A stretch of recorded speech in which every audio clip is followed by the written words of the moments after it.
Good evening, everyone. Like Marcus said, my name is Cheryl Lee. And I just want to say one quick thing about Banneker School. And that was, for those who aren't aware, that was a one-room schoolhouse that was built in 1885. The bricks were made by students from Park College, now Park University. But it was built by the men in the community. My connection to Banneker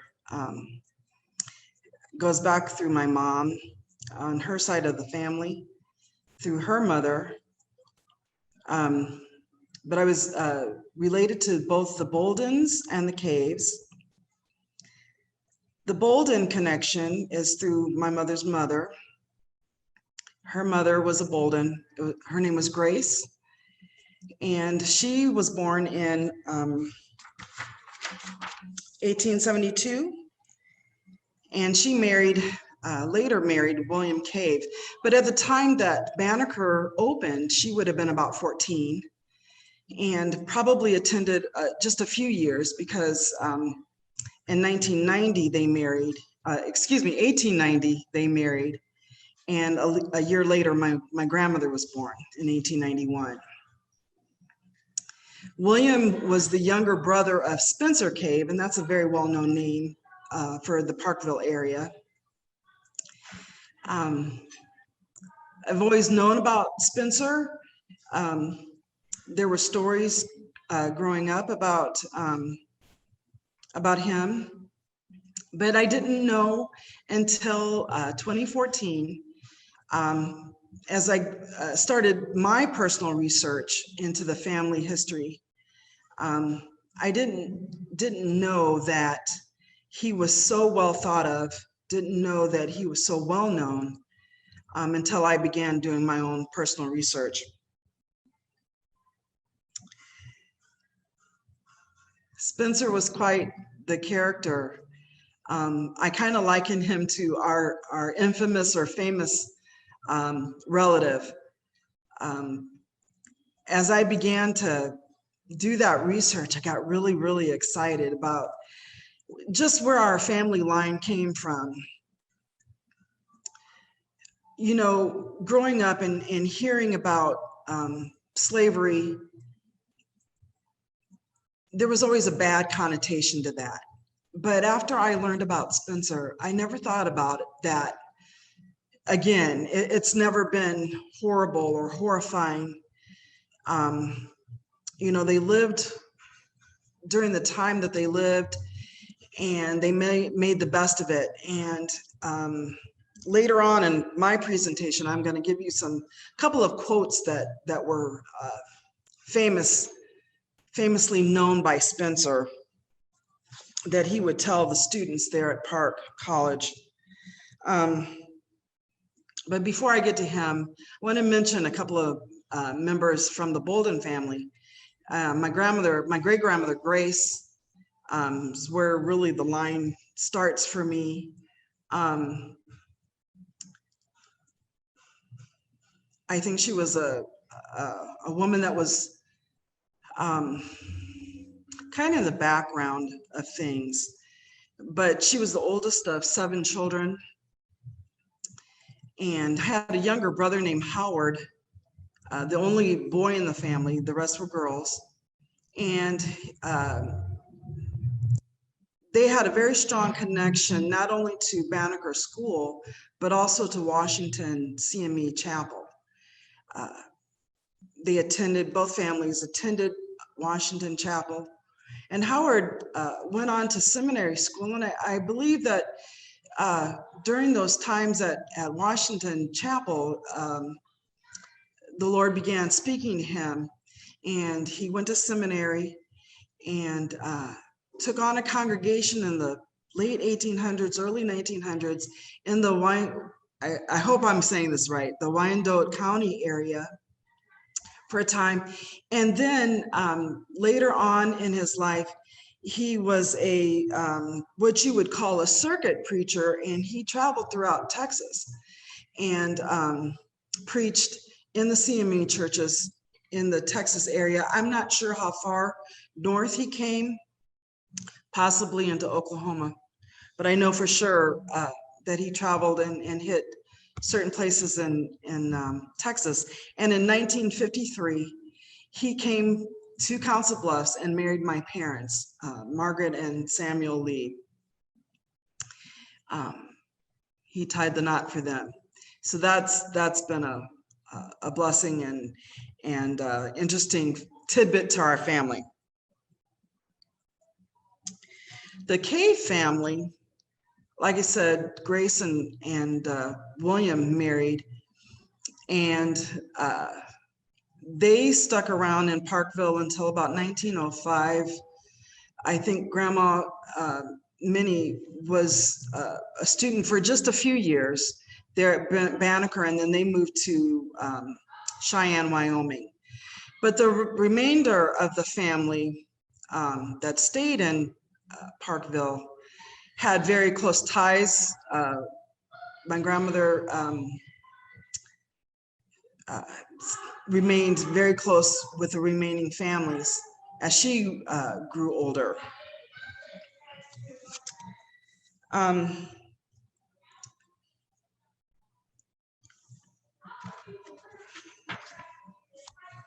Spencer Cave was the oldest of the Spencer boys, and in 1875, as the school, Park College, began, that also began his long career there with Park University.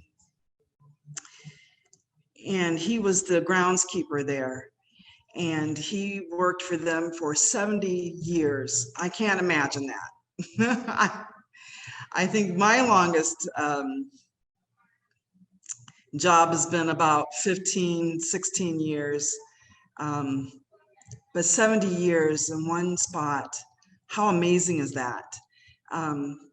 Very loved, very well loved, member of the community, was a faithful member of Washington Chapel as well, was Sunday school teacher for 50 years there, superintendent rather, of Washington Chapel. He just was an amazing man. Some of the things that the students said when they got together for his 50th anniversary. He and his wife were married for 50 years, and they had a huge celebration there at Park for him. And the students that were able to come back for that came, and those that weren't sent letters and cards and just helped them celebrate. And one of the comments that was made about that, about him, was that he was a very humble man, and he couldn't understand why they were willing to go to the lengths that they did to celebrate that. And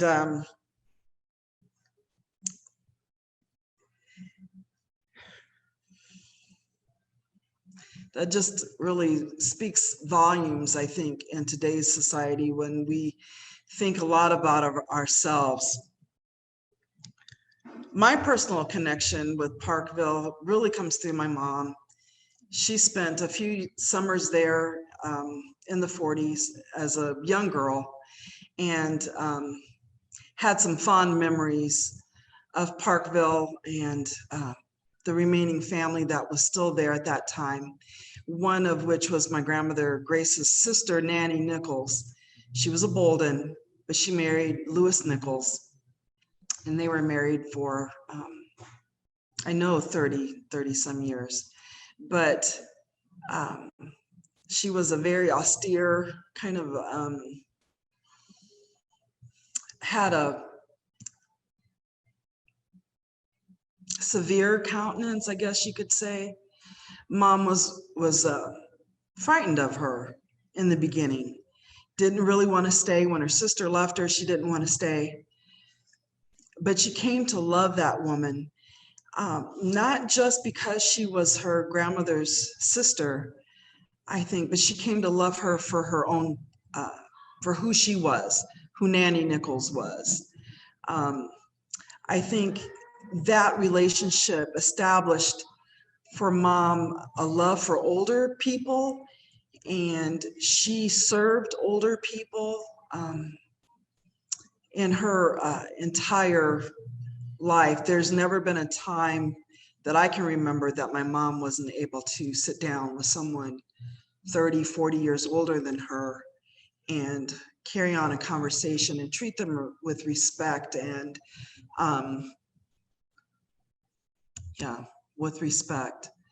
And I know that came from her time spent those summers there in Parkville with Nanny Nichols.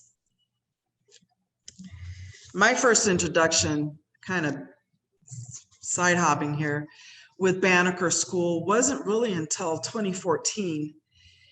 I, in my search, ran across it and saw some of the photos of the students. And I have photos of family members, but I don't have them at really young ages. So when I was looking at those the school photos from Banneker 1, I was like, geez, I was really looking and searching, could I find my grandmother in that photo? Not sure. Reached out and asked some questions, got a response from a woman who's now deceased, Sylvia Galt. And she didn't have that information either. But we were able to talk about the family tree, and it was just kind of cool to connect with someone there. I've gone to Parkville on numerous occasions. I live in Omaha, Nebraska, by the way. I'm not there in Parkville. But I have done the last 5 years, attended the Banneker School fundraiser breakfasts. And just so proud to stand when they asked if, was there anyone here from any of the descending families? And so, yes. And of course, everybody knew the K family, but I was bound and determined that they were going to know who the Boldens were as well, because I'm from both lines. Have really enjoyed attending those. Dr. Cora got me into Washington Chapel that first year, and I was able to see the stained glass windows there. They look totally different from the inside than what they do from the outside, if you've driven by. And to find out that some of my family members, their names are on those stained glass windows: Kate and George Bolden, Vivian Cave, Spencer's daughter Vivian, Robert Carter, I believe, is also on one of as a trustee. Spencer Cave's photos in the basement of the chapel. I'm just so proud to be a descendant of families that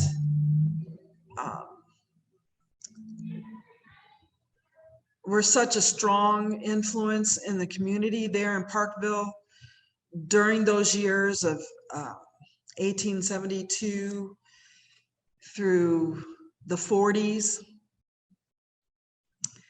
So proud to be connected with the school. I'm currently serving as a Banneker board member. I'm on the history committee. Just enjoying my time learning about Banneker. I think Parkville is such a neat community. I think my family members, from what I've been able to ascertain, enjoyed living there. I don't know that it was easy for them at times. I think it's been a hard thing. But I think they were proud to be members of that community. I think the Blacks that lived in Parkville were a very tight-knit community. The other families, I think they leaned on one another during the good times as well as the hard times. Sorry to interrupt, Cheryl. Okay. I do want to keep this moving, and we do have a question and answer section coming up at the end of our speakers. So I'm going to end this section of the talk right now, and I appreciate the time and the stories and the passion with which you communicated your connection to Banneker, to Parkville, and to the history that made you who you are, and that established a community here in Parkville that still lives today.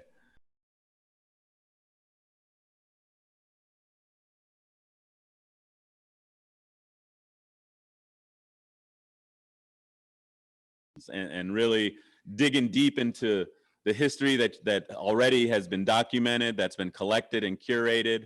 And you know, I mean, I was just watching the principal of Plaza Middle School and his presentation on Banneker School. Yeah, that was good. I watched that yesterday. That was great. It was so great, definitely. Yep. No, it's good. And hey, Marcus, I got to thank you. This is great. This is like Lucille's dad building a road on the way to somewhere. You know, road on the way to somewhere. And I appreciate it because the community really needs this, and it needs to become successful. Well, I happen to know that Lucille is working very hard every Wednesday night with the Banneker School Committee. What is the big event that you're planning in this time? Lucille? Mike, are you okay? I am here, and I'm okay. All right. Thanks, Well, thanks for asking. Phil, I went down to see if we could get Cheryl back on, but it's kind of looking like maybe not. So I think probably we can talk to one another about what we saw or what we think. Lucille's a wonderful witness for all this, and so I'm up for whatever you guys want to do. okay, well, Phil is serves every Wednesday as well, Joyce. Oh, good.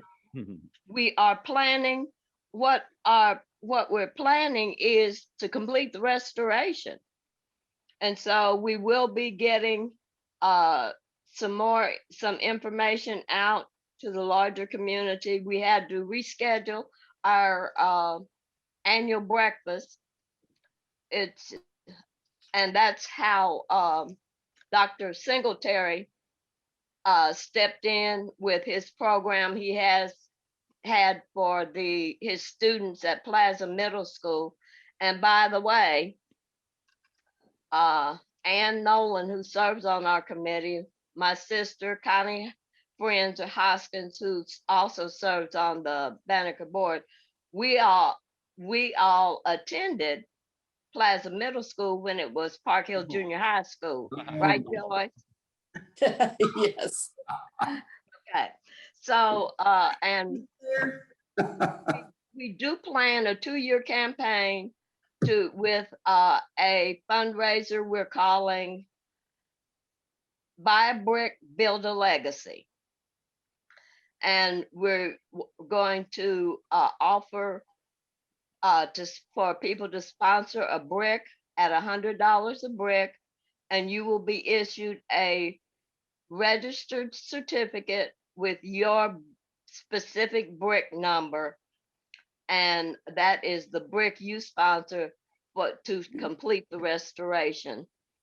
And I am so excited because Connie and I watched our parents. Her dad was Galen Hoskins, who stood beside my mother, Lucille Douglas, in beginning the restoration. It was a community-based effort to buy the property and then to carry forward. And along the way, along with the city of Parkville and Park University, the Platte County Historical Society stepped in to support the effort, and it continues. Now we're getting very close. We're getting very close to the completion, and I several times in the 10 years I've been working with this, I thought, oh yeah, we're gonna be able to open next fall. Okay, then, oh yeah, we're gonna be able to open next fall. And so we will be able to complete all of the things that need to be done. And as the past chairperson, Carla Barksdale, always relayed, when you're doing it a piece at a time, when you're doing one piece of the restoration at a time, then you have to go back and redo what they did in 1995. So Yeah. we're thinking that this is the effort we need to do in order to get the museum open. We have museum items that are waiting to be put in place. And so it's just very exciting that we're coming through with this. Okay, Phil, it's your turn. I don't know about that, Lucille, other than to say that I've never met or been involved in a more cohesive, forward-thinking, driven group, a board like is on the Banneker board. And it has struggled over the years, and for us to be at this point is exciting. It's exciting. And it'll be much more of a public thing here in the next 30 days. Is there going to be a dinner this year or not? I know COVID's all messing everything up, but It'll be takeout. Or cooking. I guarantee we won't run out of bacon.